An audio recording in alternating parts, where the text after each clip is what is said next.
Excella Education Study in USA assured scholarship. Contact 9881 నమస్తే, welcome to I dream. నేను Maheshwari. Social media ప్రభావం ప్రజల మీద ఎంతవరకు పడుతుంది? ట్రోల్స్, మీమ్స్కి గురయ్యి చాలామంది సూసైడ్ చేసుకునే పరిస్థితులు వస్తున్నాయి. నిన్న మొన్న కూడా మనం చూసాము, ఒక అమ్మాయి ఈ ట్రోల్స్కి గురయ్యి తను ఆత్మహత్య చేసుకునే పరిస్థితి వచ్చింది. వాళ్ళ మానసిక పరిస్థితి ఎందుకు అలా తయారవుతుంది? ఈ ట్రోలర్స్కి ఎలాంటి కౌన్సిలింగ్ అవసరం? దీని గురించి చాలా క్లియర్గా తెలియజేసుకుందాం. మనతో పాటు ఉన్నారు ప్రముఖ సైకాలజిస్ట్ ప్రతిమ గారు. వారితో మాట్లాడి. నమస్తే అండి. నమస్కారం ప్రతిమ గారు, మనం ఒక 2 days బ్యాక్ మనం చూసాం ఒక న్యూస్. అదే కాదు, చాలా మంది కూడా ఈ ట్రోల్స్, మీమ్స్ రిసీవ్ చేసుకోలేక సూసైడ్ చేసుకునే పరిస్థితులు వస్తున్నాయి. ఎందుకని వీటిని అంతా సీరియస్గా తీసుకోవాల్సిన అవసరం ఏముంది? సీరియస్గా తీసుకోవాల్సిన అవసరం ఏముంది అని అడిగితే, అంటే నేను వీడియో చేసుకుని నేనేదో పాజిటివ్ ఫీడ్బ్యాక్ ఇస్తారని జనాలు నన్ను కొంచెం అప్రిషియేట్ చేస్తారనో, లేకపోతే నాకు ఒక మంచి ఐడెంటిఫికేషన్ వస్తుందని చెప్పో నేను ఏదో వీడియో చేసి పెట్టుకుంటాను. సో లైక్ చేసేవాళ్ళు చాలామంది ఉంటారు. దాంట్లో వీళ్ళు ట్రోల్స్ కూడా కొంచెం ఏంటంటే అసభ్యంగా కమెంట్ ఇవ్వడం, ఒక హ్యూమిలియేట్ చేస్తున్నట్టు, ఇరిటేట్ చేస్తున్నట్టు, ఫ్రస్ట్రేషన్ తెప్పించేటట్టు కమెంట్స్ ఇవ్వడం. సో అదేంటంటే నేను చాలా సెన్సిటివ్ ఉంటే ఒకవేళ నేను అది తట్టుకోలేను. నాకు తెలుసు మంచి వాళ్ళు ఉంటారని తెలుసు, చెడ్డవాళ్ళు ఉంటారని తెలుసు. ప్రిపేర్ చేసేంత వరకు నేను ఎంతో ధైర్యం చేసి ఒక వీడియో నేను పెట్టాలి అని అనుకున్నప్పుడు, సో నేను కొంతవరకు ప్రిపేర్ అవ్వగలను. కానీ అక్కడికి వచ్చే కమెంట్ అది నేను తీసుకోలేక, ఆ సెన్సిటివ్, నాకు నిజంగా నేను చాలా సెన్సిటివ్ ఉంటే నేను తీసుకోలేను. డెఫినెట్గా అది నాకు డ్రాబ్యాకే అవుతుంది. సో వాళ్ళు పెట్టినప్పుడు 10 మంది చూస్తారు, 100 మంది చూస్తారు అదే. అండ్ 100 మందిలో ఇప్పుడు ప్రతి ఒక్కళ్ళు వాళ్ళని ఫాలో అవుతూ కావాల్సుకొని ఇంకా రెచ్చగొట్టడానికి ఇంకా కమెంట్స్ ఇస్తూ ఉంటారు. మరి ట్రోల్ చేసే పనే అది. యాక్చువల్గా వేరే వాళ్ళని రెచ్చగొట్టడం, లేకపోతే కాంట్రవర్సీస్లో దింపడం వాళ్ళని. వీళ్ళు ఫ్రస్ట్రేట్ అవుతారా, ఇరిటేట్ అవుతారు. వీళ్ళు ఫ్రస్ట్రేట్ అయ్యి ఇరిటేట్ అయినప్పుడే వాళ్ళకి చాలా ఆనందం వస్తుంది. సో వాళ్ళు చేసే పని అది నాకు నచ్చకపోవచ్చు. కరెక్ట్. సో అది నాకు అవమానం. కరెక్ట్. అందరూ చూస్తున్నారు, అందరూ అంటే నా ఫ్రెండ్స్ కూడా చూసుంటారు, ఫలానా వాళ్ళని తెలుసు ఉండుంటారు. సో ఆ గిల్ట్ నాలో ఉంటుంది. డెఫినెట్గా ఒకళ్ళు ఏదైనా వీడియో పెట్టినప్పుడు దానికి కమెంట్స్ వచ్చినప్పుడు కొంతమంది తీసుకోలేరు. సో ఎంత వాళ్ళు ప్రిపేర్డ్ అయ్యి ఉన్నా అది వచ్చే సివియారిటీ, వచ్చే కమెంట్స్ అంటే ఎంత హార్ష్గా ఉన్నాయో దాన్ని బట్టి వాళ్ళు డెఫినెట్గా అలా రియాక్ట్ అయ్యే ఛాన్సెస్ ఉంది.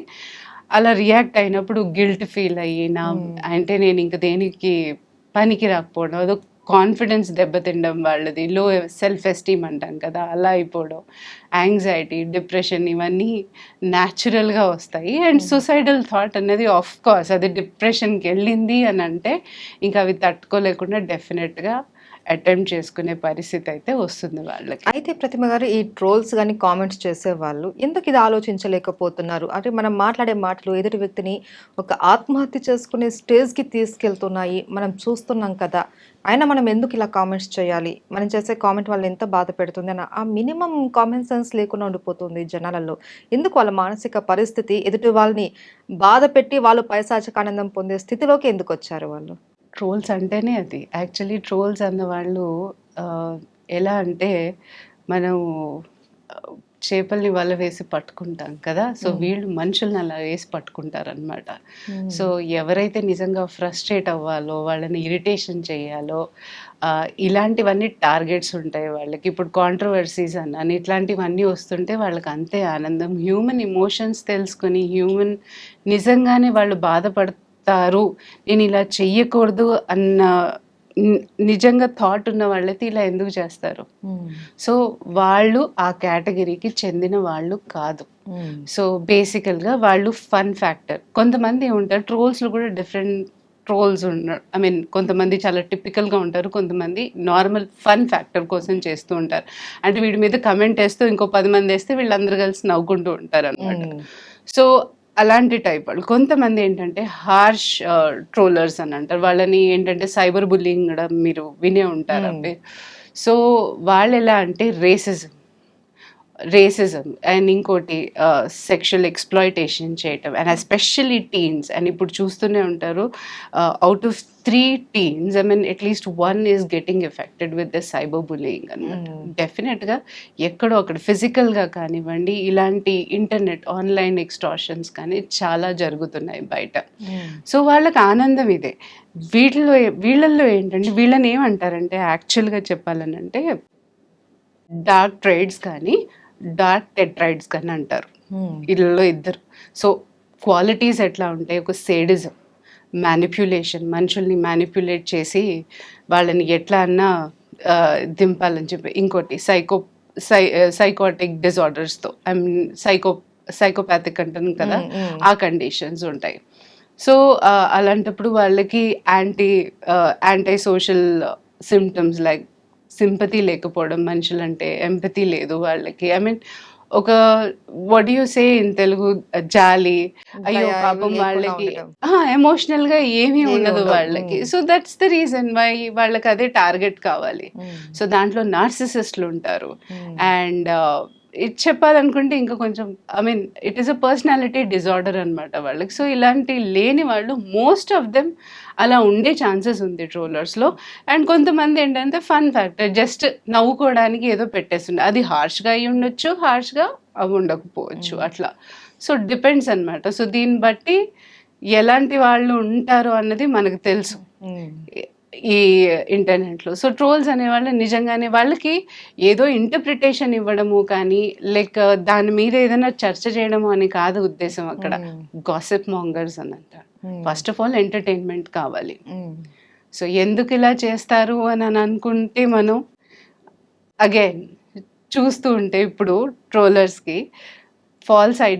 ఫేక్ ఐడెంటిఫికేషన్ అంటారు. ఇంటర్నెట్లో దూరటానికి నాకు ఏ ఐడెంటిఫికేషన్ అన్నా నాది నడుస్తుంది, రైట్? నా పర్టికులర్ ఐడితో నేను లాగిన్ అవ్వక్కర్లేదు.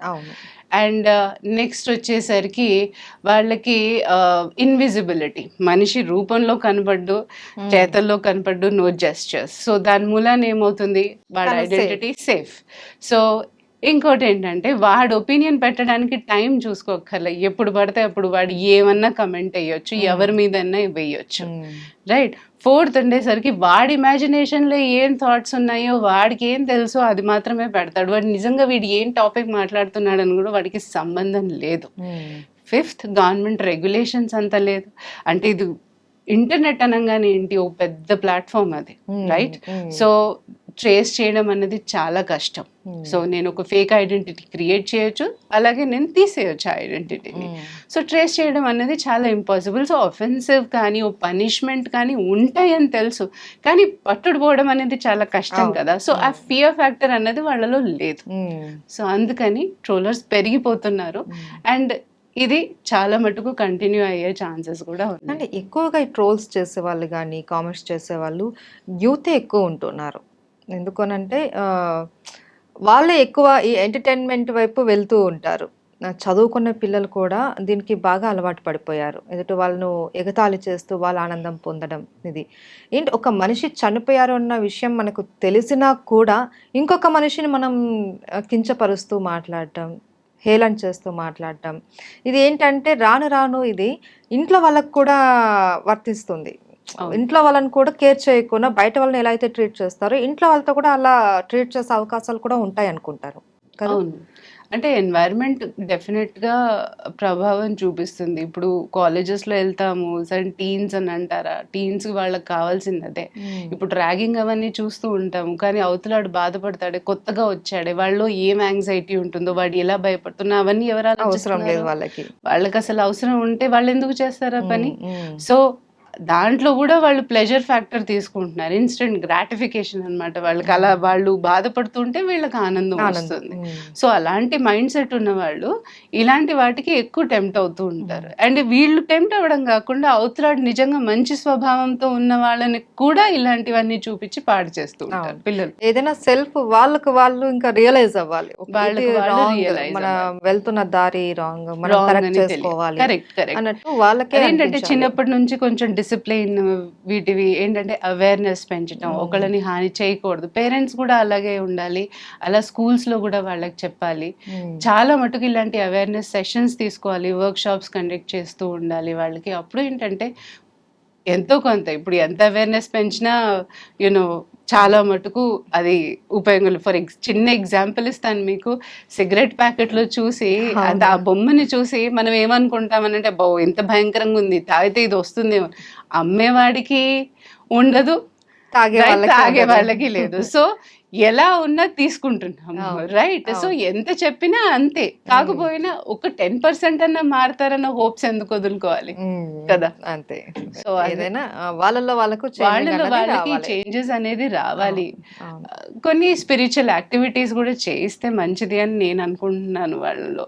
సో ఎందుకంటే ఇప్పుడు ఈ మధ్య అసలు ఎవ్వరు ఒక ఏమంటారు, ఒక మంచి దారికి వెళ్ళాలి అన్న ఉద్దేశంతో అయితే ఉండట్లేదు, కూడా దానికి కేటాయించడం కూడా లేదు. సో ఐ ఫీల్ ఇవన్నీ కొంచెం మిస్ అవుతున్నారు, బట్ కంట్రోల్ చేయాల్సింది ఇంకా మనమే. థ్యాంక్ యూ సో మచ్ అండి. థ్యాంక్ యూ అండి.